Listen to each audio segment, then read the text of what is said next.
আসসালামু আলাইকুম। এসএসসি পরীক্ষার ফল পুনর্নিরীক্ষণের সময় জানালো আন্তঃশিক্ষা বোর্ড। দ্য ডেইলি ক্যাম্পাস থেকে আমরা জানতে পেরেছি যে ১০ জুলাই বৃহস্পতিবার ২ টা যে এসএসসি পরীক্ষার ফলাফল প্রকাশ করা হয়েছে, সেই ফলাফলে যদি কেউ সন্তুষ্ট না হয়ে থাকে, তো শিক্ষার্থীরা প্রতিবারের মতো এবারও ফল পুনর্নিরীক্ষার আবেদনের সুযোগ পাবেন।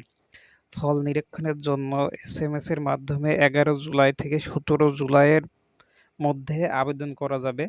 আবেদন পদ্ধতি শিক্ষা বোর্ডগুলোর ওয়েবসাইট ও টেলিটকের মাধ্যমে জানা যাবে। আজ মঙ্গলবার আন্তঃশিক্ষা বোর্ড সমন্বয় কমিটি এক সংবাদ বিজ্ঞপ্তিতে এ তথ্য জানায়।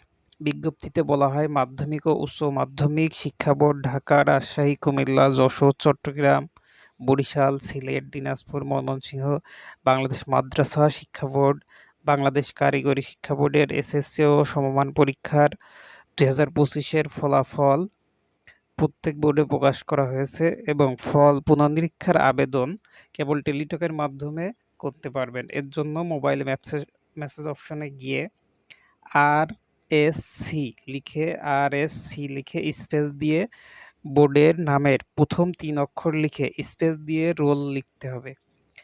আরএসসি লিখে স্পেস দিয়ে বোর্ডের নামের প্রথম ৩ অক্ষর লিখে স্পেস দিয়ে রোল নম্বর লিখে স্পেস দিয়ে যে বিষয়ের ফল পুনর্নিরীক্ষণ করতে চান তার বিষয় কোডটি লিখতে হবে, অথবা যে বিষয়ে আপনার ফেল আসছে সেই বিষয়ের কোডটি আপনি লিখতে পারেন।